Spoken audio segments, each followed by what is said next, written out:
Hello po sa inyong lahat mga ka-crypto. Ako po si Pinoy Crypto Trader at sa video na ito ay atin pong pag-uusapan ang tungkol dito kay Uphold. Yan, isa pong kilalang US exchange sapagkat sila ay maglalabas yan ng or mamimigay ng 50,000 na XRP tokens. Yan, pag-giveaway po nila ito. Kaya atin pong aalamin kung sino nga ba yung mga eligible yan na pwedeng mabigyan ng mga XRP tokens. At ayan, bago po tayo magpatuloy ay nais ko po munang bigyang linaw ang aking disclaimer kung saan ang nilalaman po ng video na ito ay hindi po ito isang financial advice. For education and information purposes lamang po ang layunin nito. Maliban po dito ay nais ko na rin pong magbigay babala na wala pong kahit anumang group chat ang Pinoy Crypto Trader. Ayan, isa ka na rin ba sa gumagamit kay Uphold? Ayan, alamin natin kung pwede tayo or kung eligible tayo dito sa kanilang ipamimigay na giveaway. Ayan, Pro XRP Exchange Uphold offers 150% increase in XRP price to 50,000 XRP in its November XRP sweepstakes giveaway. Ayan, tinawag po nila itong XRP sweepstakes na giveaway. Ayan, meron silang offer na 150% increase sa kanilang XRP price. Ayan, na umaabot po ng 50,000 na XRP. Ayan, malaki-laki na rin yan. The prominent American exchange with unyielding support for XRP has yet announced a more grand XRP price offer in the ongoing XRP sweepstakes campaign that began in October. Ayan, nag-umpisa po pala nung October ang kanilang kumpanya rito sa XRP sweepstakes na ito. Ayan, tinawag pong yung kanyang suporta kay XRP kasi malaki po kasi ang hawak ni Uphold na XRP token. Kaya ayan, malakas or matindi po yung kanyang suporta sa token na ito. Kaya yan, in a recent tweet, Uphold disclosed increasing the XRP bounty for the promotion by 150%. In particular, the exchange proclaimed that 50,000 XRP is now up for grabs in its XRP sweepstakes promo. Ayan, sweepstakes po ito. Notably, this increase comes amid the conclusion of the first round of the XRP price bounty. In the October offer, Uphold offered 20,000 XRP to one fortunate trader on its platform. This implies the exchange has more than doubled the reward for the November edition. Ayan. Nitong nakalipas na kanilang pa-contest ay 20,000 yung kanilang offer na reward yung price bounty nila. Pero ngayon, buwan ng November ay tinaasan po nila ito ng 50,000. Yan, we've got 50,000 XRP up for grabs in November. Our XRP sweepstakes are back and better than ever.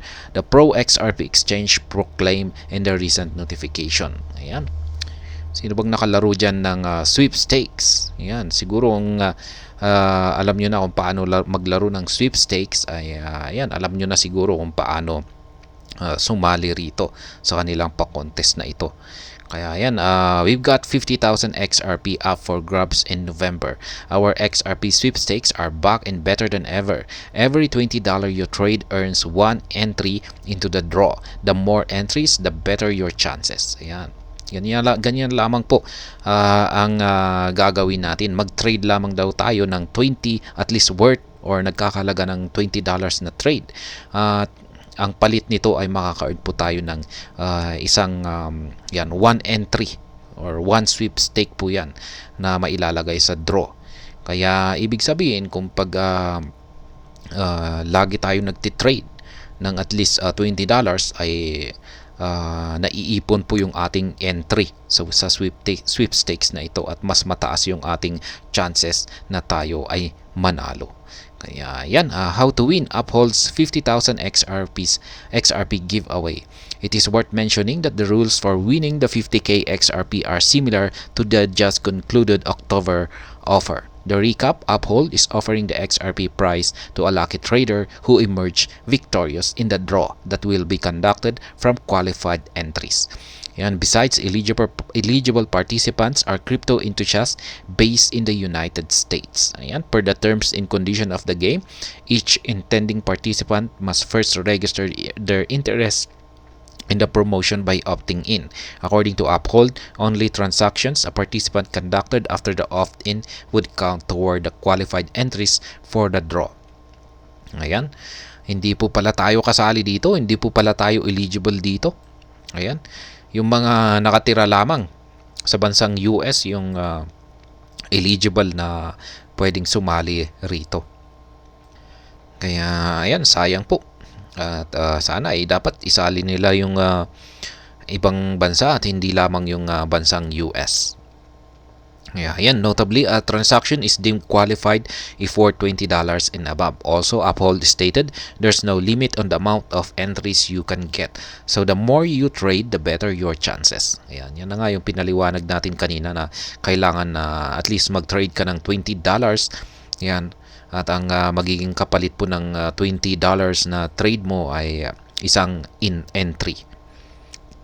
It is worth noting that invalid entries include transactions, actions like fiat deposits into the same fiat currency, withdrawals, and crypto movements between Uphold users. Ayan. Yun nga lang at nakakalungkot at hindi po pala tayo kasali dito. Hindi po pala tayo eligible dito. Ayan, para lamang po sa mga users ng Uphold na yan nakatira sa bansang US. At ayan, hanggang dito na lamang po tayo sa video na ito. Sana po ay inyong nagustuhan ang aking paliwanag dito.